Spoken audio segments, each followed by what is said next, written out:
meeting of the Veterans Affairs, Finance and Policy Division order. We do have a quorum with 5, so I will ask if Representative Becker-Finn will approve the minutes. So moved, Mr. Chair. Thank you. Any discussion?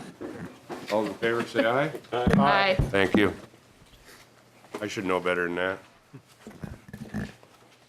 Motion approved, thank you. First up today, first off, sorry about the meeting room change. I believe for the most part, we are going to be in Capitol 120, but there was an education committee that was having a joint committee hearing today, and they asked if we would be willing to switch rooms with them. My personal preference would be to stay right here, but I guess I don't have a personal preference on where our meeting room's at. So I expect next week we'll be back in Capitol 120. So. First up today is a presentation from the Minnesota Department of Veterans Affairs, Benjamin Johnson, Legislative Director. Nope, and he's here ready to go. Benjamin, if you could state your name for the record and can be ready to begin. Good afternoon, Chair, members of the committee. My name is Ben Johnson. I'm the Legislative Director for the Minnesota Department of Veterans Affairs. To the new faces, welcome. Thank you for your willingness to serve on this committee. To the returning members, thank you for your continued interest in supporting Minnesota's veterans and serving on this committee. A little background on myself. I am a veteran of the United States Navy. I withdrew from college and enlisted in the Navy following the events of September 11th. Spent 6 years active duty, did 3 deployments, 2 in support of OIF in the Persian Gulf. Did a 3rd deployment in South America, working with South American navies doing training, and then a couple of months doing counter-drug operations with the U.S. Coast Guard. Following my enlistment, my wife and I decided to move home to Minnesota, finished my undergraduate degree using the GI Bill, finished my law degree using the Minnesota GI Bill in part, and have had the opportunity to work with MDVA for the past more than 4 years, 3 years running the legislative shop. It's a really important mission. I'm proud of the work that we do, and I hope that you are as proud of the work that you do as I am of our veterans and service members. To give an overview of the agency, it's a lot. We do a lot. We also collaborate a lot. So if there are things here that look familiar to you and you didn't know that it's something that MDVA works on, or if there are things in here that you have questions about, I welcome interruptions and questions during the presentation. If you'd like to hold them to the end, I'm fine with that as well. So let's get started. Well, that was my question, Mr. Johnson, is so members, we can take questions as we go. Let's just try to keep on topic and go ahead. Thank you.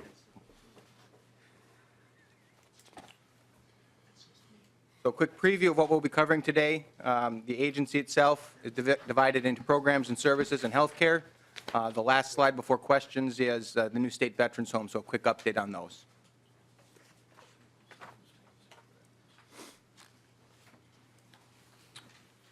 Pretty self-explanatory. Our job is to serve the needs of Minnesota veterans and their families. We provide proven and innovative programs and services to maximize their quality of life. And we do so through our Programs and Services Division, our Veterans Healthcare Division, and then collaboration and cooperation with the various veteran service organizations within the state of Minnesota and at the federal level. Give you some idea of who we're working on behalf of. We have more than 327,000 veterans in the state of Minnesota. We have veterans in all 87 counties. And my generation of veterans makes up about 70,000 Minnesotans who have served post 9/11. That average age is below mine, but you will likely know young servicemen and women in your communities who have served since 9/11. It's a pretty good chunk of our veterans population. Below that, you'll see a couple of graphs that talk about the demographics, and I think these are important to note. You'll see the highest number of aged veterans in the state of Minnesota is that range between 65 and 74. You'll recall that likely coincides with our Vietnam-era veterans. We've got the tail end of the World War II and Greatest Generation, and a pretty good cross-section of 75 and older in Minnesota. A good portion of them are veterans. In Minnesota, we currently have about 8% of the veterans population are women. We expect that number to rise upwards to 14 to 15% in the next 10 to 15 years. Women are serving at a higher level than they used to, and so we will see that demographic shift. More women serving means more veterans in Minnesota.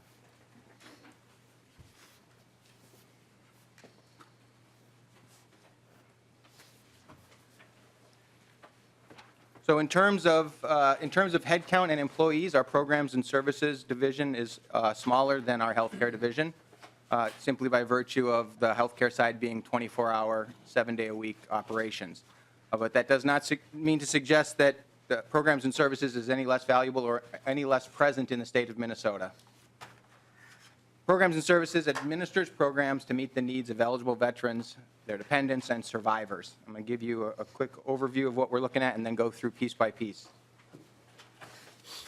So as I mentioned, Programs and Services, although it might be smaller in terms of a head count, it is wide-ranging, everything from federal claims assistance at the federal VA level to our homeless veterans initiatives, our grants programs, education and employment through our partnerships in-house and partnerships with colleges and Department of Employment and Economic Development. And our State Veterans Benefits Division is also, the director there is also responsible for our memorial affairs and cemeteries. Mr. Johnson, on that, right off the start on this federal claims assistance, are you seeing any effect of this federal shutdown on what's happening here in the state of Minnesota as far as finances or claims assistant type things? Chairman, no. At this time, the federal VA was funded last year, so they are not currently experiencing the government shutdown. We know we have some employees, some veterans who are employees of other federal offices. TSA obviously employs some veterans, but in terms of processing claims, to my knowledge, we haven't seen any impact there. All right, thank you.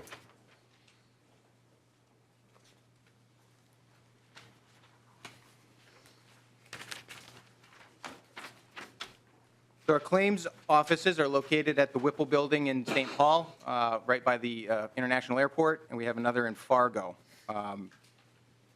We represent veterans and their dependents, and the responsibilities include claims development, submittal of evidence, support service-connected claims, pension assistance, evaluation of VA decisions, and assisting veterans with the appeals process up to and including federal hearings. Our field and tribal operations do outreach to groups of claimants who perhaps wouldn't normally seek benefits due to cultural differences, maybe geographic location, areas that don't have access to a lot of resources. Our claims and field operations act as a liaison in various state and federal programs. This is one area where we understand that there can be some issues. The tribal governments and the reservations in Minnesota are at the direct are directly supported by the federal government, and so this is one area where we've been trying to be aware of any issues and concerns at that level. Again, I haven't heard specific to the VA process, being as they were funded last year, but it is an area that we're actively monitoring to try and make sure that no one falls by the wayside there.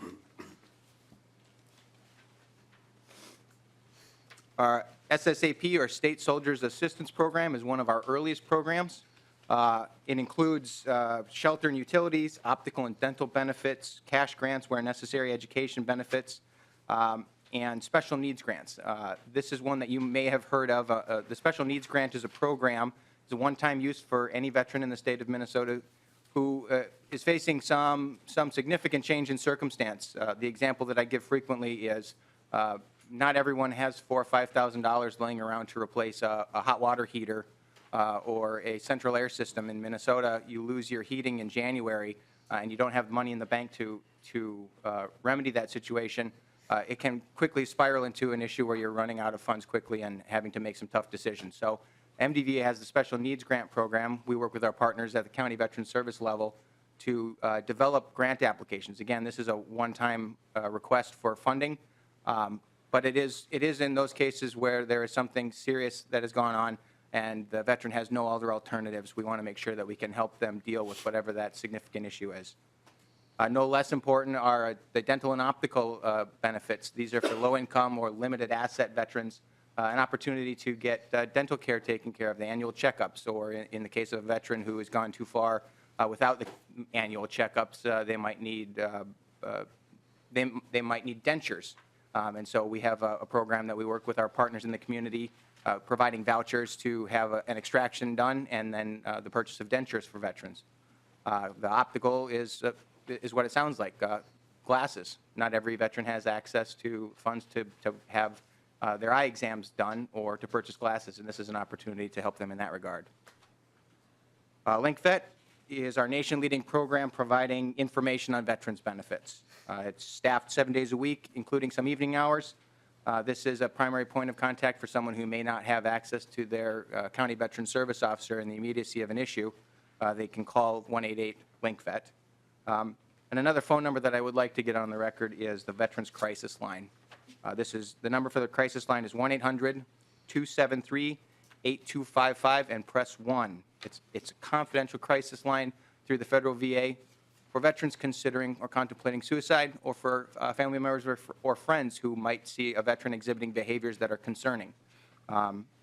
It is the phone number to give out if someone is asking, who do I call? But I'll also quote a deputy commissioner who reminds me, and will take every opportunity to tell you, veterans are people too.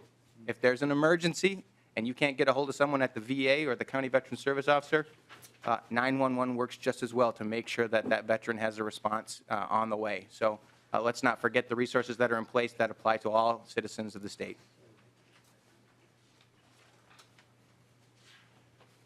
The Minnesota Service Corps Program, Case Management, Outreach, Referral, and Education, is a partnership with Lutheran Social Services in this case. They are the organization that administers this program on a contract basis.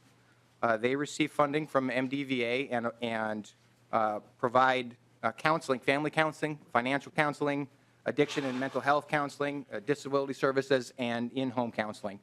This is an important issue in greater Minnesota, especially. These programs are generally available in metro areas, especially the Twin Cities area. But in greater Minnesota, it can be difficult to access these kinds of programming. So partnering with the Lutheran Social Services has been a really positive outcome for us. In fact, so positive that last year, the entire allotment of funding was expended before the end of the fiscal year. We were able to transfer some money from SSAP into the LSS program to keep them going. They used that up in about 6 weeks. They came back to us with still a month left in the fiscal year and said, thank you for your help. Rather than trying to scramble to find more money, we're going to continue to just offer these services, and they ate the cost. So Lutheran Social Services was willing to continue their service to our veterans and communities at no cost. It is a great collaboration and important partnership, and that demonstrated to us their commitment to this mission of serving veterans. So I did want to give a shout out to them for that, and we're hoping that we can continue to support this program. We have a question here, Representative Grossel. Thank you, Mr. Chair. Just want to jump back to that LinkVet. No, that's the number, that crisis line and so on and so forth? Chair, Representative, there are two numbers there. LinkVet is not the crisis. I apologize, I transferred quickly. The LinkVet number is basically a 1-800 number to access information about veterans benefits in the state of Minnesota. It's a staffed call center that we work with. The crisis line is the suicide line, and when I talk about that, the number that I gave you is the emergency line for veteran suicide. Okay, It's the all issue. So I apologize that I wasn't clear. No, that's okay. With that being said, could I ask one more? Representative Grossel. Thank you, Mr. Chair. That information, they call in on that, looking for help. Is that kept confidential? No one else has access to that? Can't be used for any other purposes? Chair Eklund, Representative, that's correct. In addition, you can do a confidential crisis chat line online if you want to do a text conversation, but it is confidential.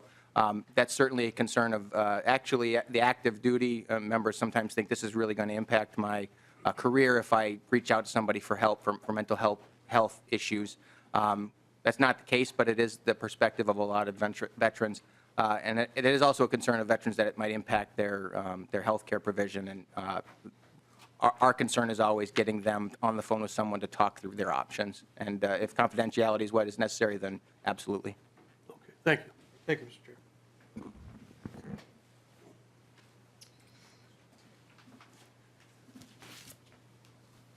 Also under Programs and Services is our Veterans Homelessness and Prevention Office. We use what's called the SOAR program, which is SSI, SSDI, Outreach, Access, and Recovery. It's designed to increase access to SSI for those eligible veterans who are experiencing or at risk of homelessness. It's important because for those who may need a specific, quick resolution, accessing the funding of Social Security and disability payments is a great way to move the needle on ensuring that they have access to eventually housing. We also have our Homeless Veterans Registry. Numbers that were quoted last week by Commissioner Herkey in this committee, 237 currently on the list of identified veterans that are homeless. I would like to point out that we have had some success since December, up until December of last year. We have found housing solutions for 1,650 veterans. So we're moving in the right direction, but the registry is a great opportunity to connect with other community providers, St. Stephen's, Catholic Charities, working with shelters and our partners in counties and cities to make sure that every veteran has a few minutes every month, getting an update, understanding who else is serving this veteran, what kind of resources they need, trying to find solutions for them. The goal, obviously, is functional zero for homelessness. It is a priority of the agency, the Commissioner, Governor Walz, yourself, Chair. And the way that we get there is continuing to do case-by-case analysis and make sure that every veteran has access to some sort of solution. Non-recurring and brief is the goal for any veteran at risk of homelessness, and that's our goal as well. So, Mr. Johnson, on that, if I could ask, there's some areas that are doing better than others. So is the agency keeping track of the ones that are doing well, or is there any data that could be shared across the state for, some counties are doing well and some aren't on the veterans homelessness issue? Is the agency able to track that type of success stories, I guess? Chair, thank you for the question. That's accurate. We do track. What we have are regional continuums of care, and these regions are grouped geographically generally, but they are made up of cities, counties, communities that are tracking individual veterans and working with us and at the federal level to make sure that they are achieving that functional zero. We are tracking those and work with those communities extensively.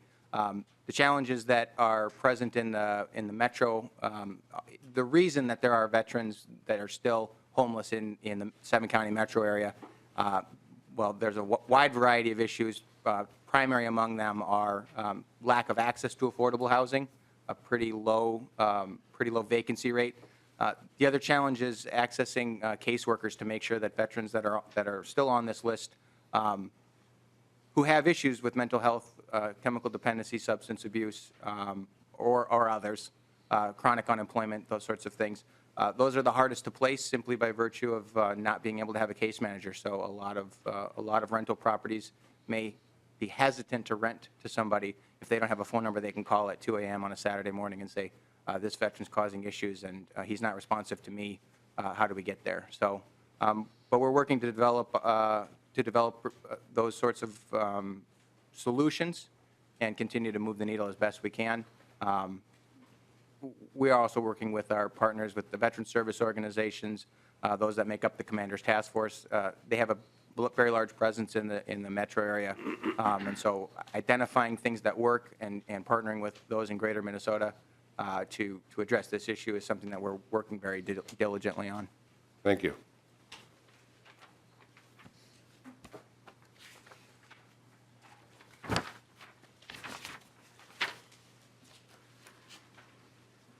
Our higher education veterans program, we have staff on campuses at veteran resource centers, comprehensive education information available throughout the state of Minnesota, campus institutional readiness in support of the unique needs of veterans. These are the prerogative and responsibility of our higher education team.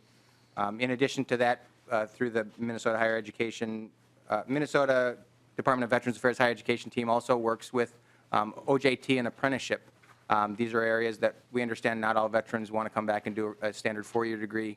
they might be interested in some technical training. And so the higher education team also works with the unions and trade groups to try and give other opportunities to our veterans.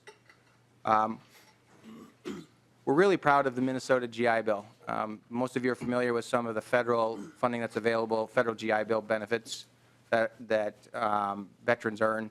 Minnesota has an additional $10,000 to all eligible Minnesotans.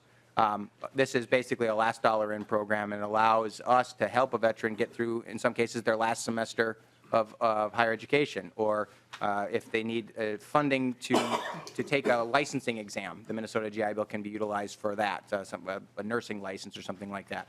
If they need assistance getting into a union position and have some apprenticeship requirements, the Minnesota GI Bill can be utilized to pay the veteran for their time. We also use it to encourage employers to give veterans an opportunity. So their payments can be made to the employer as well, make it easier for both parties to benefit from that veteran's learning on the job. Okay, Representative Grossel. Thank you, Mr. Chair. And just on that very thing, I guess I think I heard something in there, but I'm not sure if I did for sure. They can use it for the trades. They can use their education benefits for the trades shops around here, like the one in Hinckley, the one in St. Paul here, carpenters and the equipment. Chair Eklund, Representative, that's correct. Okay, good. Thank you. Mr. Chair. Representative Detmer. Mr. Chair, Mr. Johnson, how is that going with the trades and with the opportunities that the legislation we passed last year?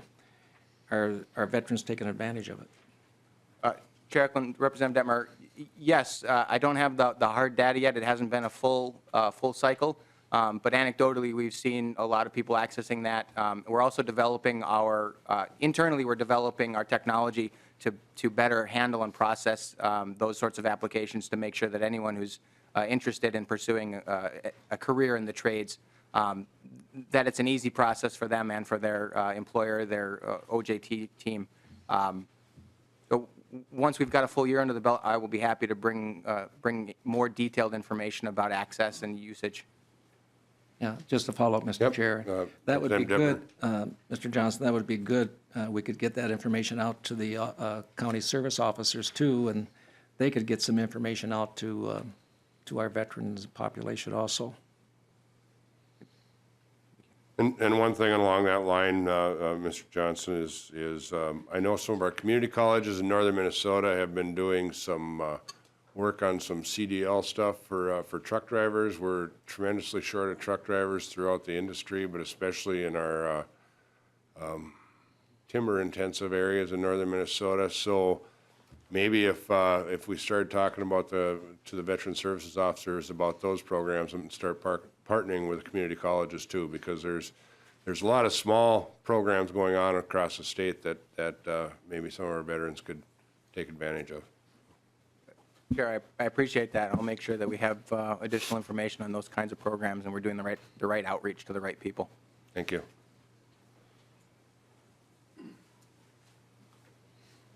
So as I mentioned earlier, our OJT and apprenticeship program is a great opportunity for veterans who aren't necessarily interested in the traditional four-year higher education process.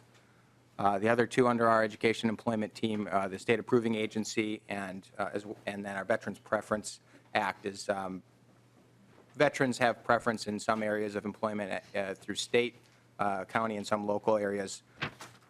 We want to make sure that this state law is adhered to, and so accessing preference points in applying for jobs or being allowed to interview for positions. Most veterans aren't looking for a handout; they just want an opportunity, and this is one of those areas where we can give them access to an additional opportunity.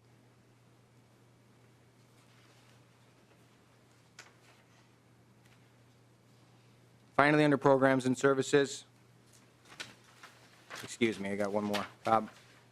Next to last on programs and services are cemeteries and memorial affairs. We currently have functional cemeteries operating in Little Falls and Preston. We did our first burials in Duluth last fall. We will be doing a grand opening this year once we've had an opportunity to finish all the landscaping. And Redwood County is also legislatively authorized for southwestern Minnesota. So in the end, we will have 4 state veterans cemeteries. A lot of times, all of the previous benefits that I've mentioned aren't something that a veteran's interested in, and I've heard told that occasionally the only thing a veteran wants after their service is a flag for their family. And so it's our goal to make sure that every veteran who wants a dignified burial, either in a state veteran cemetery or in a cemetery in their home communities, have access to the right kinds of graveside services. Mr. Chair? I'm sorry, Representative Detmer. Yeah, this is maybe just a comment that this is something that maybe as a committee we could be doing. You know, we have the current 5 veterans homes, and then the Little Falls, Preston, and Duluth cemeteries. If maybe in the future, when the weather warms up, we could maybe take a tour of some of these facilities that the state is funding. So, Representative Detmer, that seems like a great idea for a road trip when the weather gets nice. So. okay, thank you. Chair, we'd be happy to have any and all of you.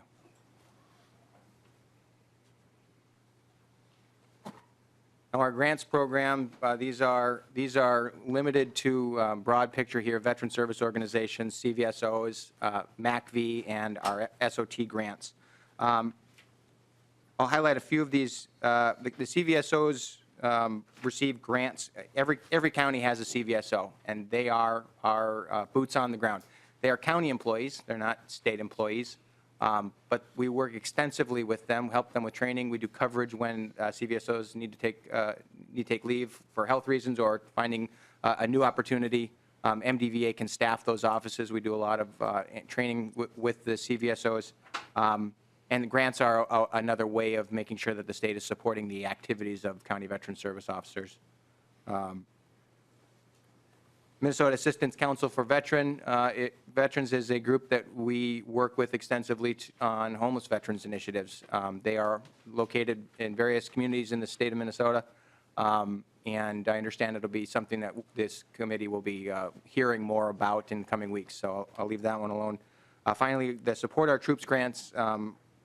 Support Our Troops license plates are, in essence, specialty plates sold by public safety. And a portion of the contribution to the purchase of those plates is sent to Military Affairs and Veterans Affairs.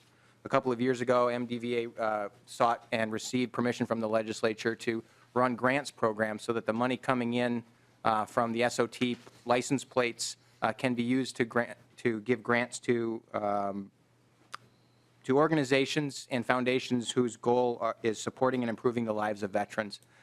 This is an interesting way to develop some new ideas. The concept would be similar to seed money for a startup. These groups come to MDVA, and we've got a panel of veteran and subject matter experts who review applications. Up to $100,000 is available to any given organization, and it can be anything from assistance with purchasing mobility, vans, buses, the like, to providing training opportunities for service animals. So really, this is the innovative portion, is the community saying we've got some ideas, and it's not going through the legislative process or the federal VA big government process. It is small operations and generally speaking, organizations that have a good idea and want to get some funding for it. So the SOT grant program is a great way to help develop some new and innovative ways of serving veterans and their families.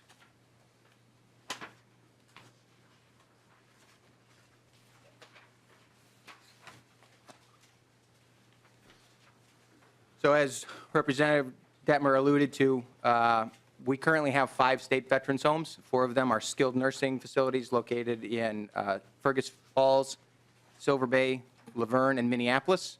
We also have a veterans home in Hastings that is a domiciliary or board and care. So it is not a skilled nursing facility, but it is one of our 5 veterans homes. We also have a 50-bed DOMS building at the Minneapolis campus as well.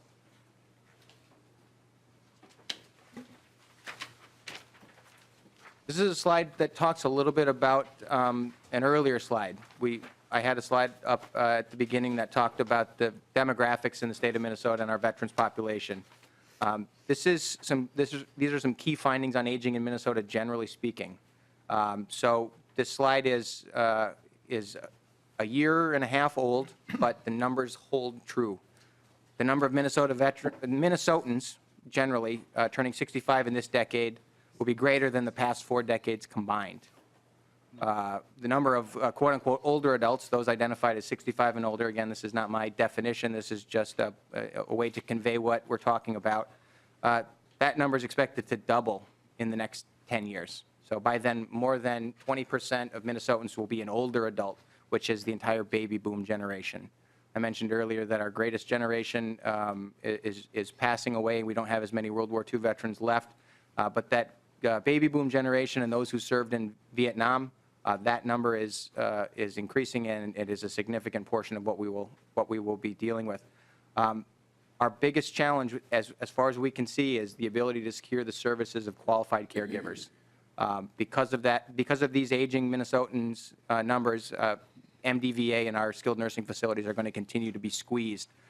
So there is collaboration between our higher education team and our homes team to try and figure out ways of collaborating to develop more skilled nursing and basically the on-the-line troops who are staffing our homes around the clock, providing bedside care. This is our greatest concern, and our challenge is to continue to find and or develop employees for our homes to provide the care that we owe to our veterans. So our commitment is to provide innovative customer care and services to our veterans. Our commitment is to optimize and implement clinical capacity. That means that we are doing our best to be at the forefront of the right kinds of care. We've done campus revitalization at Minneapolis, which resulted in 3 new buildings. The goal there was CMS certification, individual rooms and bathrooms for our residents, and making sure that they are receiving the highest quality of care and meeting or exceeding industry standards. Finally, and not insignificantly, ensuring fiscal integrity by making sure that any and all supplemental resources that we can access, things like Medicare, Medicaid, the various parts of Medicare that we can access, that we are receiving reimbursements from the feds for these kinds of provisions of care.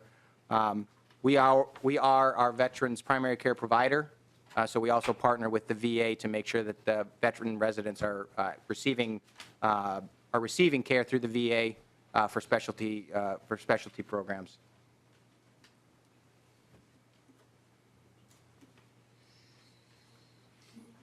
I'd like to highlight the third bullet on this slide, partnership with VSOs, educational institutions, and other stakeholders. That's key. We're working with St. Catherine's University and I believe Inver Grove Community College to develop some nursing programs to get on-the-job training for nurses so that we could then eventually turn around and hire these people that we're helping to train. Partnerships with VSOs, there's going to be a slide at the end here talking about our new fixed dental clinic. That was a partnership with Delta Dental, DAV of Minnesota, and V4V to help upgrade a space to provide dental clinic on the Minneapolis campus for our ongoing residential care.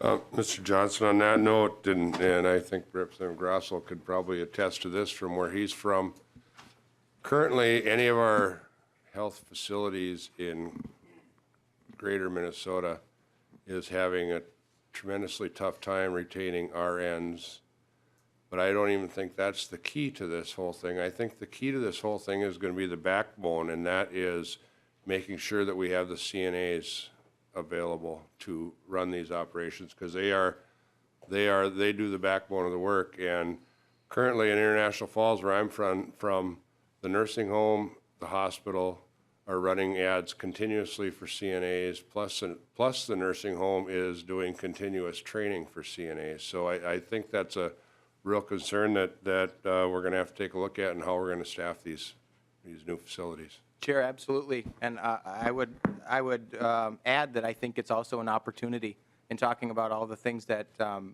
my generation of veterans are looking to do, maybe tapping into some of these areas where there is going to be job growth, where there are going to be opportunities. It's not going to be cheap. There's a significant demographic who are aging and are going to need help. But we also view it as an opportunity to identify areas where a career could be had. Obviously not as a CNA perhaps, but the healthcare side of it and the provision of care in our skilled nursing facilities is significant, and as you noted, it's not all that unique in terms of the larger picture of skilled nursing or healthcare. Thank you.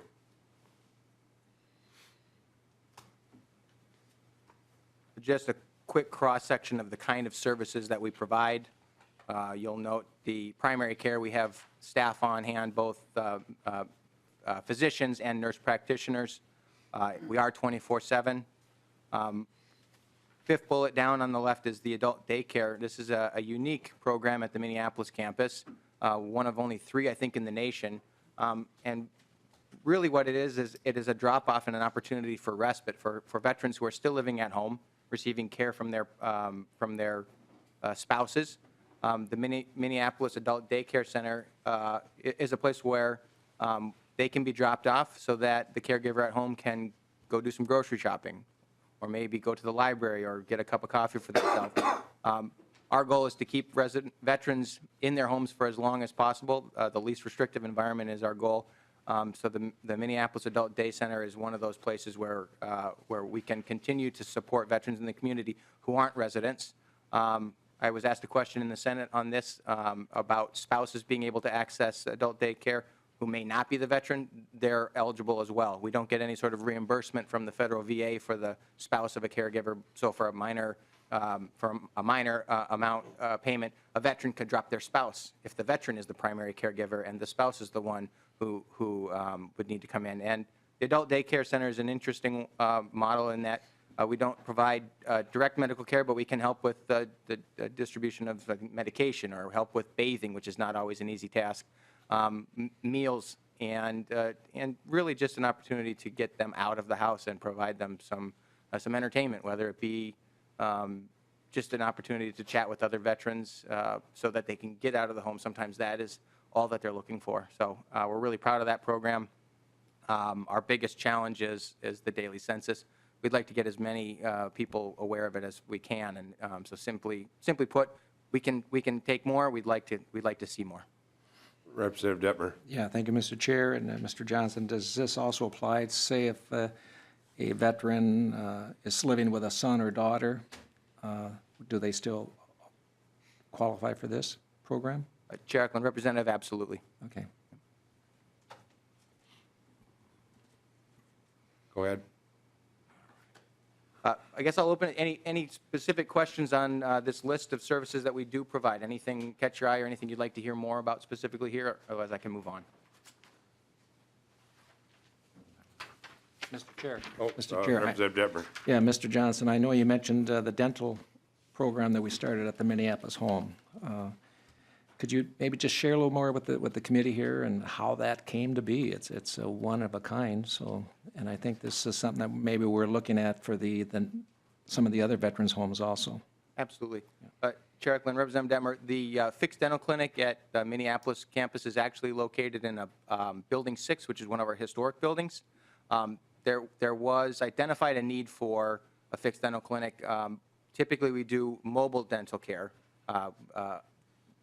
Trucks with trailers come and set up shop, and you can get veterans in to provide dental care, which is a significant area of concern. Dental care is really important, a really important area of health care by extension. But we couldn't get as many veterans into these mobile trailers as we would have liked. A lot of our veterans have mobility issues. So the concept was developed for a fixed dental clinic. And Deputy Commissioner Doug Hughes and Senior Director Hogan on the healthcare side worked with Dr. Marcus Peters from Elder Care Dental, I believe is his organization, develop a concept and then went out and secured some contributions. And so, as I mentioned earlier, the V4V Trust, Delta Dental, and DAV of Minnesota contributed funds to the actual construction portion. We're still working out the sort of the best practices in terms of the business deal. We've only been open for about 8 months now. But the goal would be to have fixed dental available at all of our skilled nursing facilities. It's until we figure out best practices in terms of providing the care and also making sure that we're being reimbursed properly and that the caregivers are being reimbursed. We're monitoring that now, but it looks like an opportunity to do more We're excited about the partnership. I think that's the thing that was most encouraging is there are a lot of organizations that are willing to step up. Currently, we only provide care to residents of our Minneapolis home, but there's a thought that we might be able to help address some of the overflow need at the Minneapolis VA healthcare system. That's still in the works. It hasn't happened yet, but it's an idea about how we could then be partnering with our federal counterparts to provide dental care to some of those veterans as well. So, Thank you. Okay, go ahead.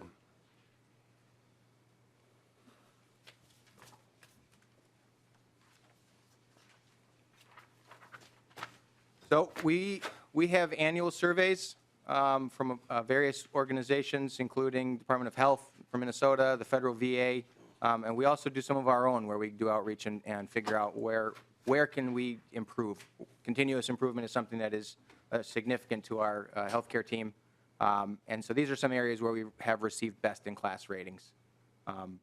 It's the brag sheet, but it's an interesting one in that you see everything from quality of care to the admissions process. There are a lot of places where the process of moving a loved one into a long-term skilled nursing facility, knowing full well that they likely will never come out. We want to make sure that every facet of that process is as palatable and well done as possible. So it's not just for our resident veterans, but it's for their families as well. Also, it's for our staff. The better we do on behalf of our staff, the better we can do overall. So the happiness and contentment of our staff directly impacts how we provide care for our veterans. Yep. Representative Brand. Thank you, Mr. Chair. Just real quick, best in class, is that a reference to all of them comparatively, or is it standalone? Each one of them gets a ranking 1 through 5, 5 stars to 1 star. Chair Eklund, Representative, each of them are individually identified. So this is a relatively generic slide talking about all of them, but each of them have these ratings. Each of them can claim best in class. All 4 of the skilled nursing that receive those annual surveys, and then the DOMs as well in terms of the care that we provide. So I think the best in class, the best part about it is that it's not us just claiming it. It's an outside agency reviewing the process, reviewing the homes, and making that determination. And so we're really proud of that. And we are all, other than the Hastings home, which is the DOMs. Our homes are all CMS certified, and we've finalized all of that. So Centers for Medicare and Medicaid CMS certification is a significant benchmark for quality, and we're proud that we're able to offer that at all of our skilled nursing homes. Okay, thank you. Oh, Representative Grossel. Just back to that helmets to hard hats with the trades and such. Just did a little numbers gathering here, and it went from with being able to use their educational benefits for that type of work, for that type of schooling. It has increased from 70 to 300 as far as people utilizing that and taking advantage of that program. So that's just the beginning of some really good things that I think you've done here for the veterans. So that's to be able to keep working with them. You know, you talk about the need for a good workforce to man these homes and such. You know, if these people have that accessibility to go into the trades, to go into nursing, things like that, I mean, that could be a good answer for a lot of the needs that our veterans' homes will have. Thank you for sharing that. And Chair, I'd like to add another program is the Veterans to Ag. Veterans to Agriculture is one that's also seen some success. It was a pilot program, been around for, I think, a couple of years. It is also showing promise, and it's one of those areas where you forget about the challenges of accessing agriculture if you don't have a background in agriculture. So, again, sort of outside-the-box thinking, and we're proud to support those programs. All right. So this is, I mentioned the renovation of the Minneapolis campus. This is the exterior of Minneapolis Building 22. Which is the final newest building, opened last year. We are doing final preparations for our 12-person locked unit. The locked unit is important because, as you might know, sometimes aging residents suffering from dementia or Alzheimer's have a propensity to wander.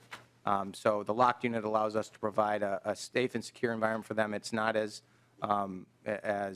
intimidating as it sounds. Really, it's just a secure way to monitor and make sure that we don't have anyone disappearing who might not understand their own circumstances. So, but it's a great opportunity because there aren't very many locked units for long-term skilled nursing in the state of Minnesota. So we're proud to offer that. We'll fill it internally, but it will be an option going forward that we didn't previously have.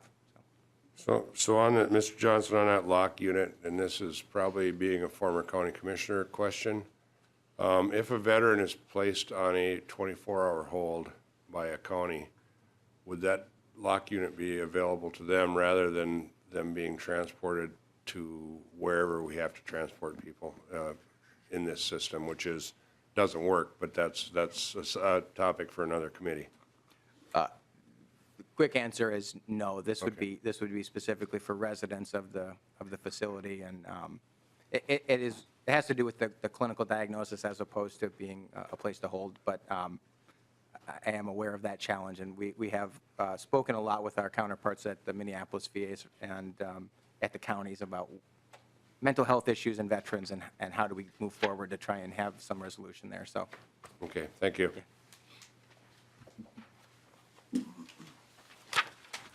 so we've already covered this, but a couple of pictures of the finished space at Minneapolis Fixed Dental Clinic.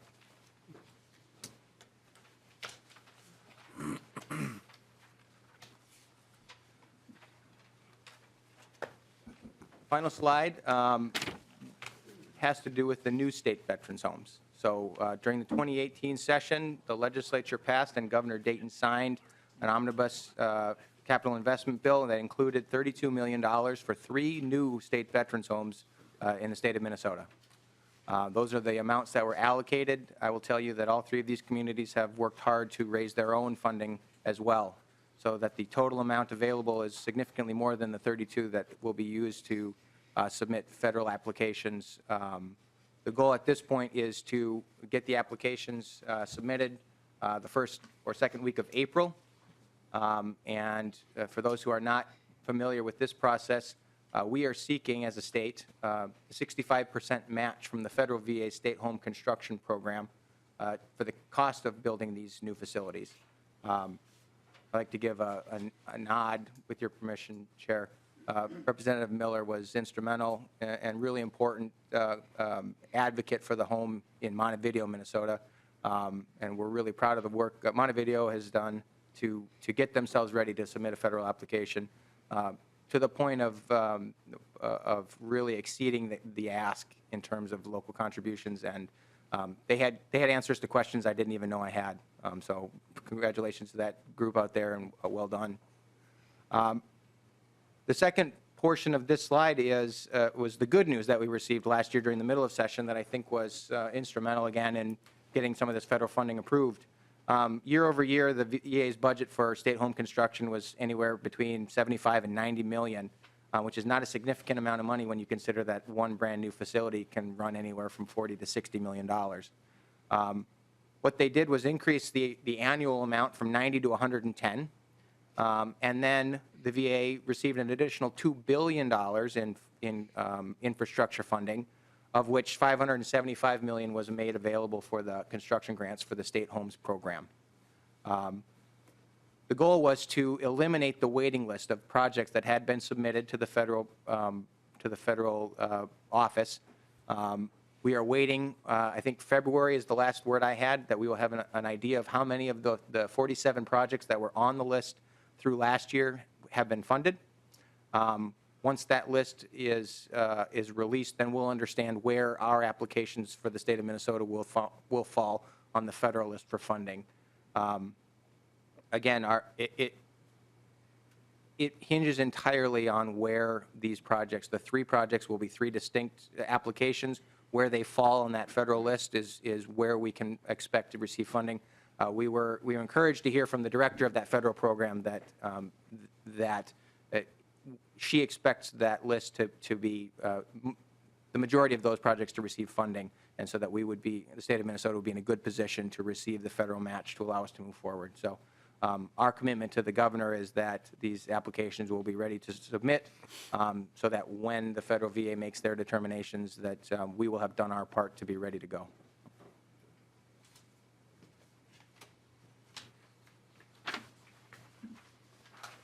With that, I'm open to any additional questions that might not have come up. I thank you for the extra couple of minutes. Owen, the committee administrator, I appreciate the heads up and the freedom to go with it. Chair Eklund, thank you for your time, and I stand for any questions. Representative Becker-Finn.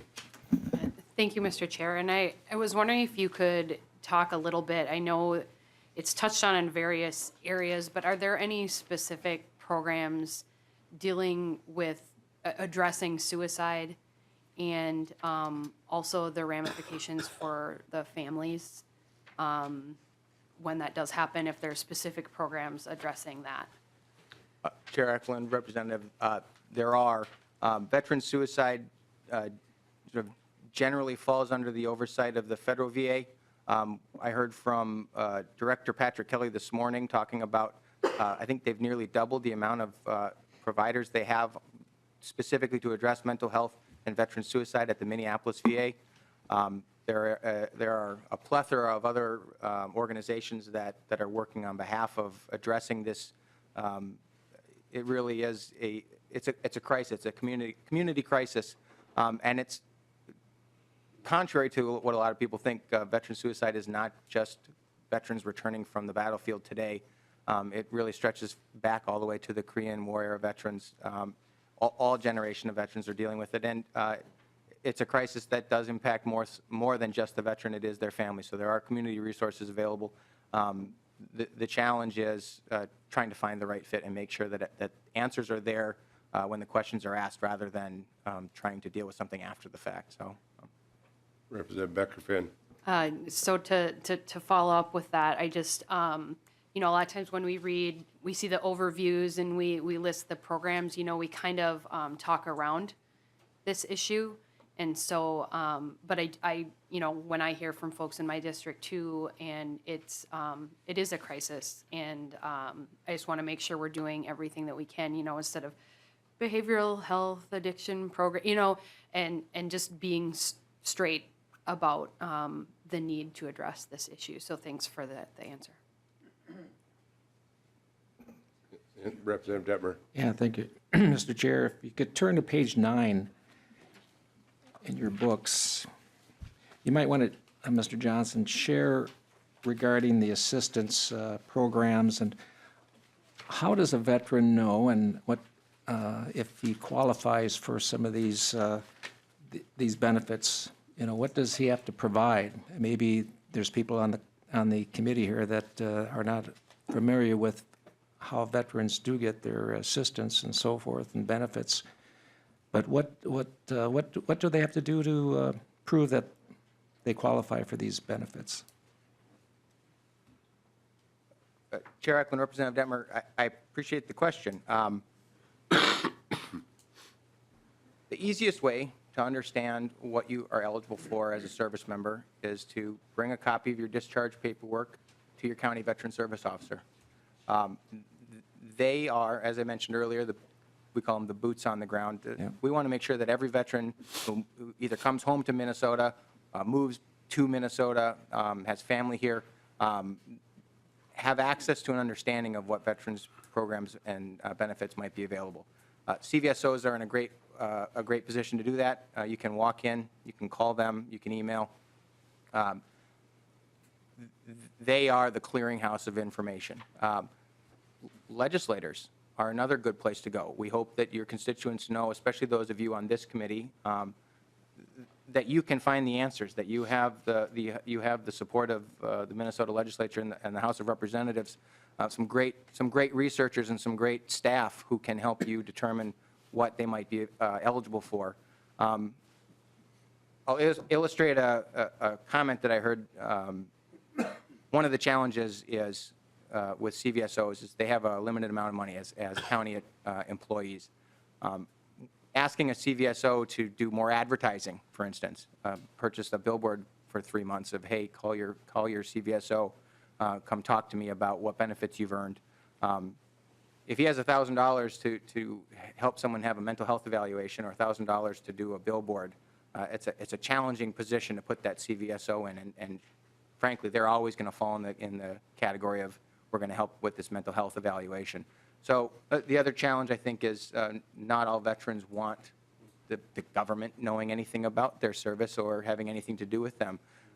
You can't help all veterans, but we want to make sure that those who have an interest have access to that. So we have a presence online, we have a presence on Facebook and Twitter, and we have a legislature full of people who want to serve their constituents, and that includes all the veterans and their families in the state of Minnesota. So as I've said before, anything I can do for you, any information that you need, I'm happy to help. If you have constituent questions or you have peers in the legislature who need help with something, I'm always here to try and answer questions. Yeah. Well, And- Representative Yeah, Dettmer? follow up, Mr. Chair. And I think all of us on the committee, there's 9 members of the committee, and sooner or later, you're going to get calls from constituents that are veterans. And the first thing you should do is ask them, have they contacted their county veteran service officer? You know what the answer is going to be, usually? No, they haven't.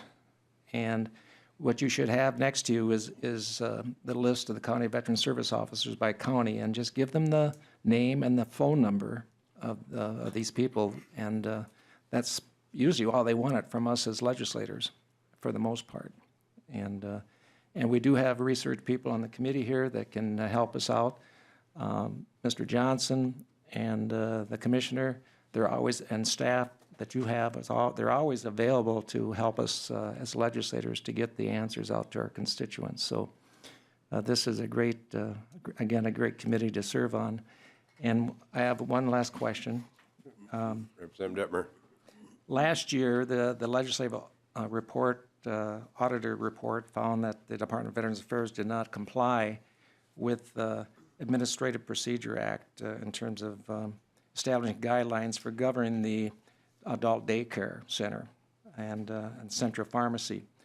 MDVA responded that in a report, and we read the report, that stated that you anticipate the completion of the 9050 amendment on December 2018.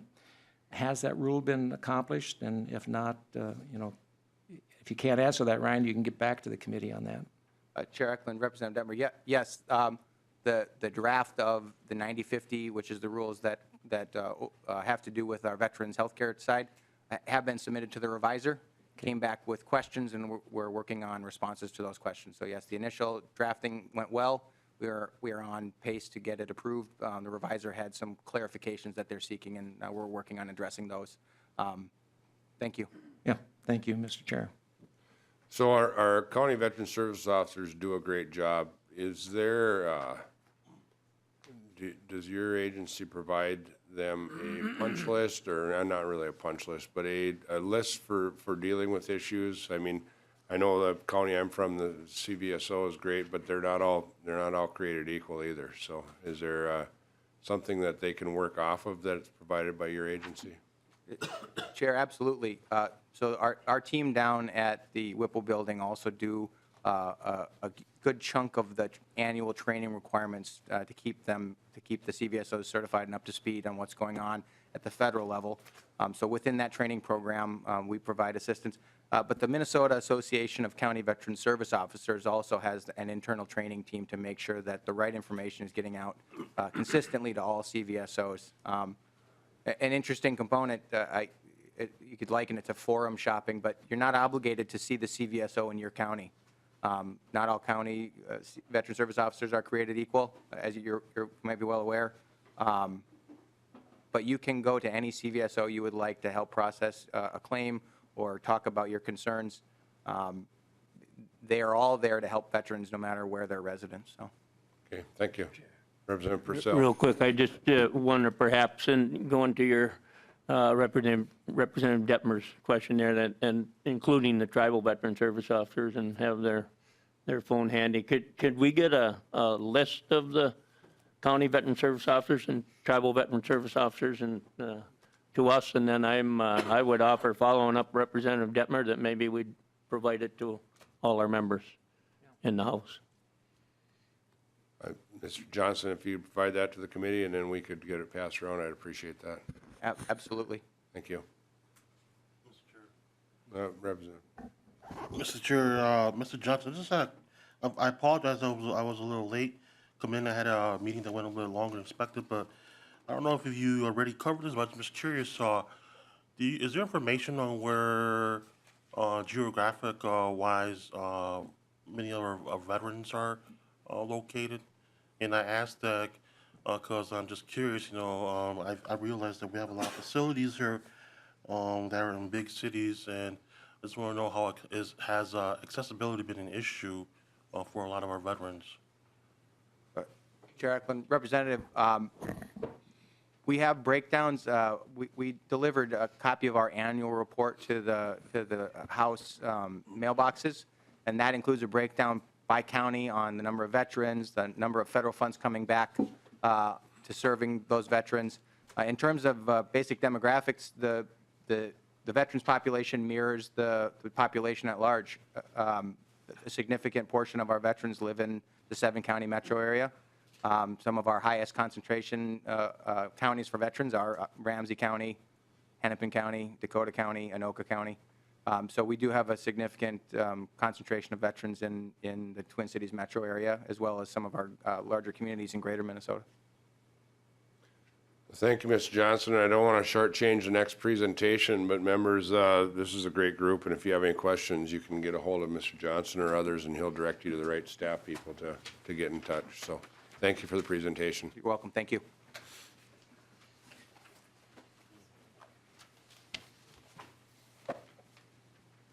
So Mr. Kerr, if you want to come down, oh, there he is. We'll get you set up.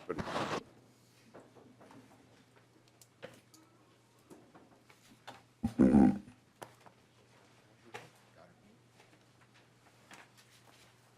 that was quick, so please identify yourself for the record and welcome to the committee. Good afternoon, Mr. Chair, members of the committee, and thank you. My name is Don Kerr. I'm the Executive Director of the Minnesota Department of Military Affairs. I am a retired Army officer. I've actually been 10 years retired now. And in October, it will be 40 years since I first enlisted in the Minnesota National Guard. So I'm coming up on 4 decades of affiliation with my agency. So I'm pretty proud of that. It's a great organization to be affiliated with. And I'm going to take you through a little overview of the National Guard and the Department of Military Affairs, of which the National Guard is a part. That's the agenda for today's briefing. So the National Guard is unique in that we actually owe 2 allegiances, one to the President and one to the Governor as Commanders-in-Chief. Most of the time, the National Guard is under the control of the Governor in the various states and territories, but can, under certain circumstances laid out in federal law, be called into active service in support of national initiatives. So the National Guard has components of both the Army and the Air Force. And today, about 13,150-ish service members that serve in the National Guard in Minnesota. The Adjutant General, Major General John Jensen, took the reins about 14 months ago on 1 November of 2018, so he's had a little bit of time to get into the saddle. Of course, he was a longstanding senior leader in the organization, so it wasn't a big transition. But this is his vision, and on the next slide will be his priorities. I think it's very important to look at this. It's not a huge change from Major General Nash and his tenure, but General Jensen really wanted to make sure that we understood that we're a people-based organization, both the Army and the Air National Guard, and that's our first priority, is to make sure that we can take care of our people. And that includes not just our service members, but also their families, their employers. It's very important for us to grow our own leaders inside, because that's how the military system works, so therefore leader development is very important to the Adjutant General. We have to make sure that we're protecting our resources and our people so that they're available to perform the missions that are required. We take fiscal and property responsibility very seriously and try to be the best stewards of our resources that are provided to us by you and the federal government so that we can make those go the furthest. And we also think it's important to conduct outreach to make sure that we're communicating and partnering with other organizations, because we're stronger with others than we are on our own. Representative Grossel, excuse me. Yes, sir. Thank you, Mr. Chair. Caught my ear when you said you want to take care of these people, make sure they have everything they need, make sure that they're safe. You recall the guards being deployed to Lithuania, Yes. okay? Can you answer a question for me as to why our servicemen, our soldiers were there without ammunition? Sure. And who makes that call? And when there's other nations there also in support, they're fully armed, fully loaded. Mr. Kerr. Mr. Chair, Representative Grosso, yes. So that particular mission was service in Title 10 for the federal government. And really, the mission is one to enhance our NATO relationship, and it was a show of force operation to deter potential Russian aggression. With regard to the ammunition issue, that decision was made by the theater level commander, so the commander, U.S. Army EUCOM, European Command, and then the Army, U.S. Army in Europe commander, the USRA commander, both had input into that decision, and the assessment was made that it was not necessary to have live ammunition on hand at the time because there was no particular grave threat of interference from a foreign power. Representative Grosso. From that foreign power, we're talking about Russia. Lithuania's breaking from that, and they saw that there was no threat. See, I take personal interest in this because my son was there. And a lot of other sons, brothers, and husbands, fathers were there. And you have other nations that are fully armed, prepared to be able to defend and to stave off any kind of attempt. But when we've got the best troops on the planet sitting there without ammunition in a place like that, that's to me that's unacceptable, and I hope that never happens again. Representative Heinrich. Thank you, Mr. Chair. Just a point of clarification here. Did the soldiers have their weapons and no ammunition, or did the soldiers go there without their weapons as well? Mr. Kerr. Mr. Chair, Representative, yes, they did have their weapons, and I served in the Army in Europe, and I have a high level of confidence that the best army in the world could have gotten them the ammunition very rapidly had it been necessary, and that the best intelligence operation in the world also would have had the indicators and warnings necessary to determine when those decisions had to be made. So I understand your position, sir, but I also respect the leadership that was in place at the time, and I have confidence in their decision. Continue, Mr. Kerr. So, Mr. Chair, I'll start by saying this slide is wrong. We figured this out a couple of days ago, that somehow we're missing a whole bunch of money here, and it does show up in a later slide. The good news is I'm sure I'm going to have another opportunity to come before the committee again to talk about the fiscal status of the agency and our budget going forward, so we'll be able to fix that. That state economic impact is about half what it should be reading. We know we expended just over $30 million in state funds last year, and we'll show that in a later slide. We also know the federal economic impact was a little bit more than that. The total economic impact of the National Guard in Minnesota in 2018, we estimated about $516 million, so $500 million of economic impact here in Minnesota. You'll note that there are just over 2,000 full-time employees and about 11,000 non-full-time traditional members who hold jobs in your communities or are students in our universities. We have 61 facilities in 58 communities around the state, and are kind of a big employer a couple places around here in Morrison County and in Duluth. I'll start with the Air National Guard. We have two major units in the Air National Guard. The 133rd Airlift Wing here at Minneapolis-St. Paul. They fly the C-130H-3 Hercules transport aircraft.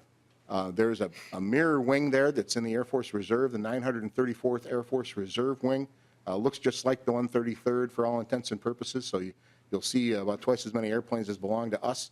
That's actually very useful for a lot of reasons. They can share a lot of resources at that base, and that works out really well. The 148th Fighter Wing, of course, flies the F-16 Fighting Falcon, and they actually are equipped with the newest F-16s in the United States Air Force fleet, flying out of Duluth, and their primary mission is the suppression of enemy air defense, though they're also capable of doing air-to-air interdiction. The Army National Guard is a larger organization, and this is distributed throughout the state. Almost 11,000 soldiers in the Army National Guard. We have a number of different large organizations. The Joint Force Headquarters oversees the whole operation, and they're here in St. Paul. We have a Combat Division Headquarters that is currently deployed, mostly to Kuwait, but throughout the CENTCOM area of responsibility. They're in federal service right now. They'll be returning in July. There's about 700 of them overseas. We have the 1st Armored Brigade Combat Team of the 34th Division. That's the preponderance of the Minnesota National Guard. They're organized around the state, headquartered in Bloomington right now, and they will likely move to Rosemont here in a few years. We also have an Expeditionary Combat Aviation Brigade headquartered in Minnesota, with some components of the brigade in Minnesota and others in other states. The Combat Aviation Brigade is actually slated for an upcoming mobilization and deployment in the future, fairly near future. We have a regional support group, the Troop Command, which is the organization in the state that we put the units that don't fit in any one of those other entities, and a regional training institute at Camp Ripley to run our institutional training there.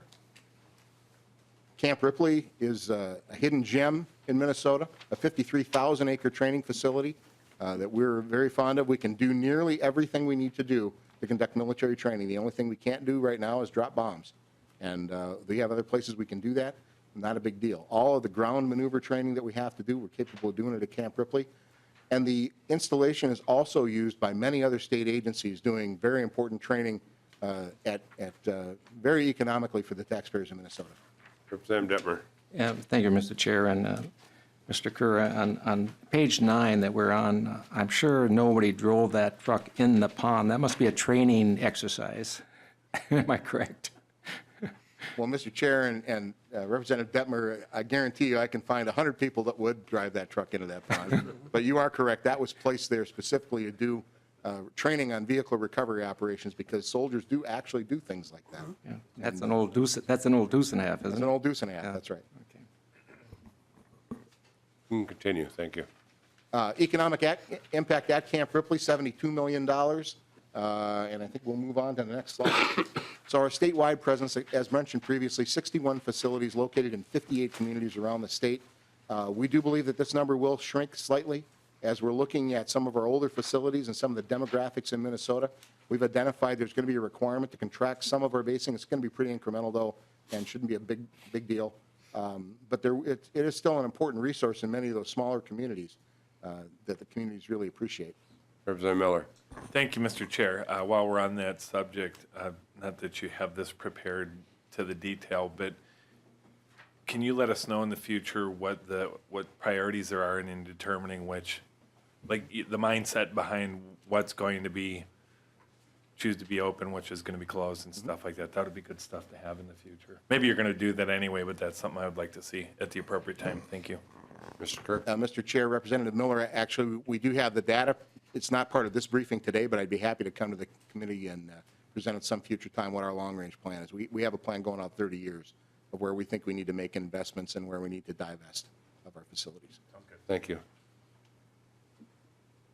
Our federal mission, obviously, the National Guard changed after 9/11, really changed before 9/11. We were starting to see an impact of expanded use of the National Guard even before the terrorist attacks of 9/11. But clearly, we're doing a lot of work for the feds right now. As I stated, we've got just over 900 service members currently mobilized, serving around the world. Not quite in every continent, but we do have one person in Antarctica. I always like to mention that. We have one member of our Air National Guard wing is down there supporting scientific operations down there. We don't currently have anybody in South America, though, so I can't touch every base in the world. Yes, sir. Representative Miller. Thank you, Mr. Chair. On that subject, are you able to share with us what probably the trend on mobilization is going to be over the next 5 years? Mr. Kirk. Mr. Chair, Representative Miller, yeah, we expect it to continue at about the current pace, which is actually reduced from previous. But the challenge with that is there could be a major blip. So I can give you some more detailed information, but roughly 1,000 out right now, probably another 1,000 to 1,500 next year, up to 4,500 the year, and I think 2 years after that. So we see the pace of mobilizations and deployment per the current forecast is not getting smaller. We actually have probably lived through the slowest part of life after 9/11, and now we're kind of seeing that ramp up again. Some of that just has to do with timing, but that's what we're anticipating right now. We're not going back to an old normal. We're going to continue to see mobilizations and deployments ramp up, and the operational tempo on our force will stress it, and it's going to stress employers, and that's our biggest concern. We're pretty sure the soldiers and their families can take it. We're going to do a lot of things to help support them. Our concern really lies with how are our employers going to deal with repeated extended vacancies And how often will they just say, I'm just not going to hire those people because they're too hard? And that's a great concern that we have, and that's something we may come back to the committee on in the future, but something that we're watching very closely. You can continue, Mr. Kerr. Mr. Chair, so we've operated in dozens of countries around the world. These are the named operations that we have supported since 9/11, and I'm going to move fairly rapidly. I've already kind of delved a little bit into future operations, but we do see mobilizations continuing on the horizon, along with extensive training activities too. So in addition to just the mobilizations, part of that mobilization process is going through numerous exercises to prepare you for potential deployment. And those exercises alone are often very trying for our service members and their families and their employers. In our state active duty capacity, so as previously stated, most of the time we're under the control of the governor, and we have done a fairly extensive amount of state active duty, though what we found is because in many cases emergency response capabilities in local communities and in counties has expanded over the last 15 years, there have been fewer requirements to call the Guard to help with local emergencies, and we're okay with that. But it hasn't gone away. Most significantly, of course, we did use the National Guard to support Super Bowl 52 last year. That accounts for about 3,000 of those 4,000 man days, and the other 1,000 went to some activities in the state, but many to supporting other states with hurricane response capabilities in the last 2 years. So Minnesota is not unique, but somewhat unique in that of all the 54 states and territories, we have just about the cleanest salami slice of what the Army looks like as any state. So we have a little bit of everything in Minnesota. Looks very much like the Army. It's a microcosm of the Army. Other states aren't in that same boat. For example, North Dakota has a maneuver enhancement brigade. They have a lot of combat engineers. They don't have a lot of combat forces. They don't have a lot of aviation. They have some. But we actually have, of the 10 capabilities listed here, all 10 of those reside in the state of Minnesota. That's good because we don't have to rely on emergency management assistant compacts with other states to meet our core capabilities for support to the state in the event of an emergency. That doesn't mean we won't go there if we run out of a certain capability or if we time out of. One of the things that's evolved in the National Guard is when you have extended missions, it's not usually a for the duration kind of commitment. For example, if we're supporting firefighting operations in South Dakota, we'll usually send air crews out for 2 weeks and then replace them with new air crews after a couple of weeks. That's less wear and tear on the individuals. It's less wear and tear on their employers. A little bit more wear and tear on the helicopters because we usually fly them back and forth. But we think that's an okay trade-off.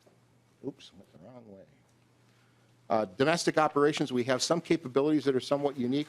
Our civil support team, even though they're in the National Guard, they're actually a full-time unit.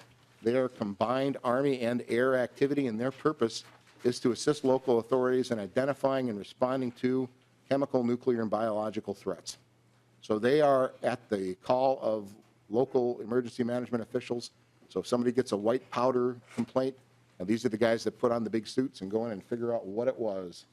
The Emergency Response Force, this is a dual status mission, again, a joint Army and air team, and their purpose is to go in and support local authorities in the event that they have to do heavy structure collapsed rescue or contaminated structure rescue. So they can do this in the event that a chemical agent is present.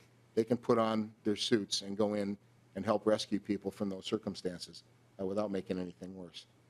A small counter-drug program that's funded by the feds, and a cyber protection team that we stood up last year and is already starting to make a positive impact in defending us on the cyber community. And of course, we do community support activities as well. Our Yellow Ribbon Reintegration Program is nation leading. We have modified this program. Actually, the feds have modified this down to a two-step process. So when a unit deploys, after they come home, we have 2 steps where we bring them in for a post-1 and a post-2 event. And that basically is to do an eye check with all of our service members and their families to make sure that their reintegration process is proceeding as we would like it to, and to offer them services and support in the event that it isn't.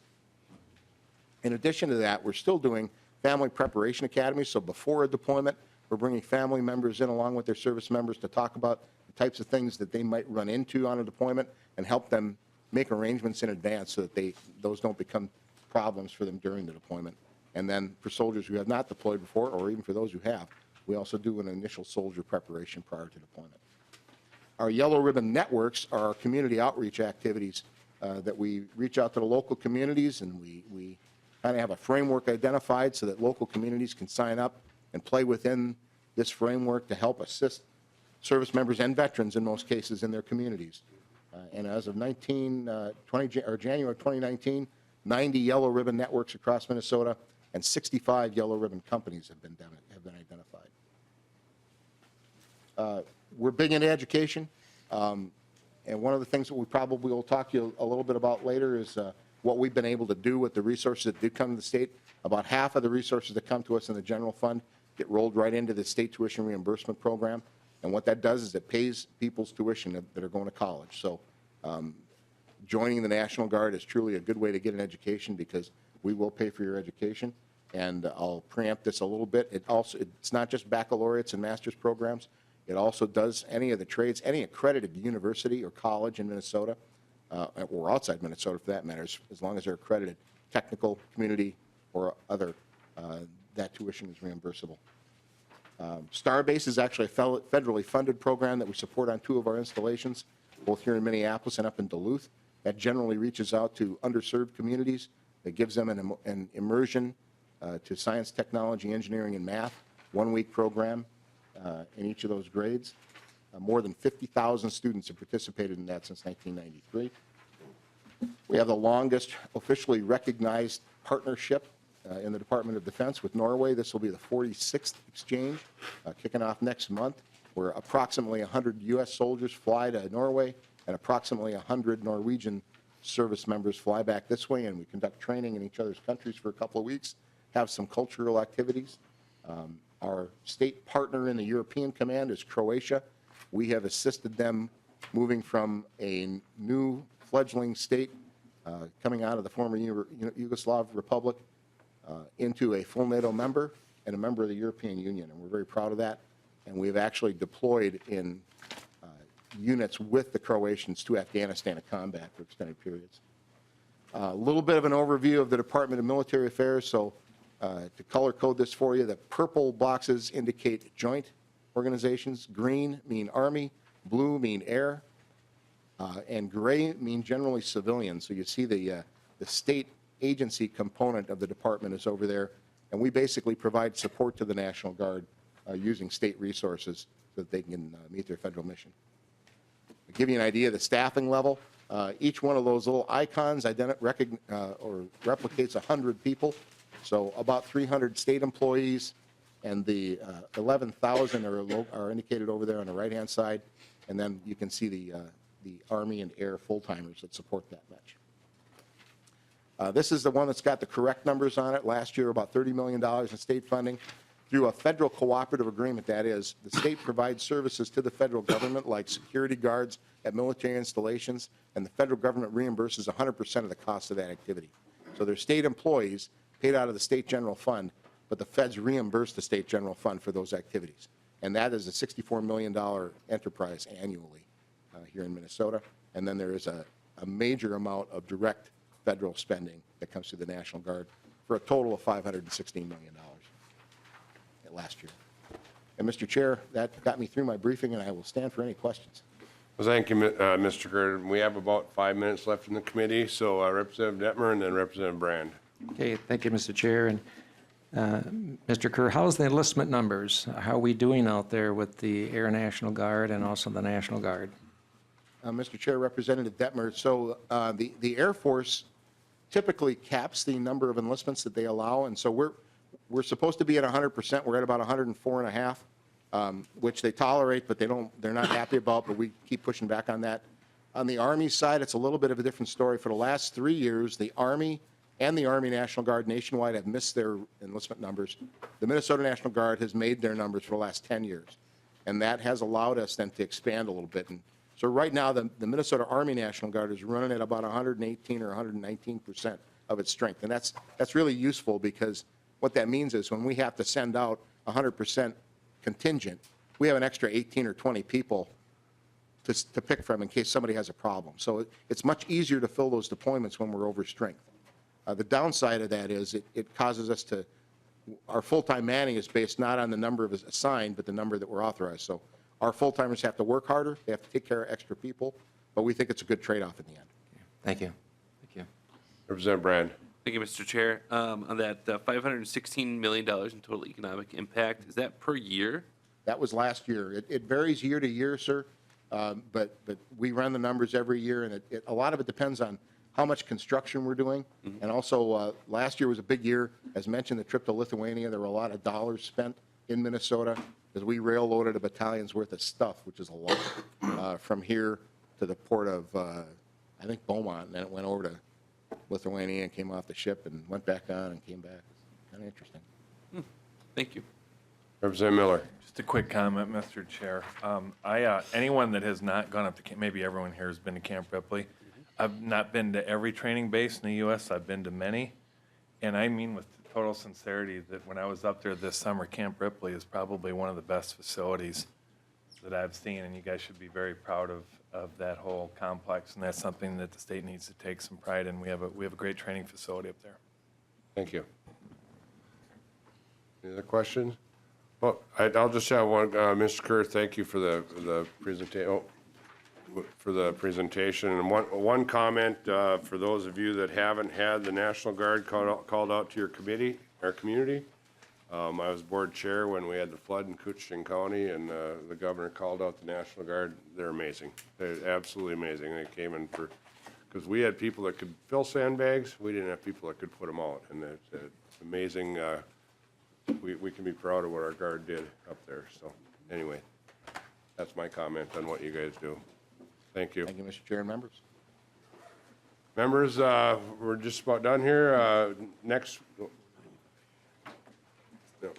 week, we'll be back in Capitol 120, I think. And Mr. Chair, is there any way we can get this room back? I mean, who do we have to put in a stranglehold or whatever?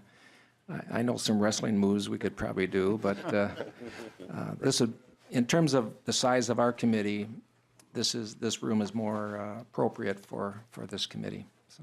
Representative Detmer, let me make an inquiry on that, because I'd certainly rather have it here, and especially if that education committee is going to have more joint hearings, it would seem to me to make sense to have us here and them use that committee. And I know it's part of some of the new process and that sort of thing, but let me make Owen's making a note of that, and we'll see what we can do. Next week's we'll have a presentation, and we'll also start hearing bills next week, as the way it looks right now for next week's agenda. So DFL members, if you'd stick around here for about 2 or 3 minutes afterwards, I'd appreciate it. I just have some bills that came over from the Senate side that I'd like you to take a look at. With that, we're adjourned.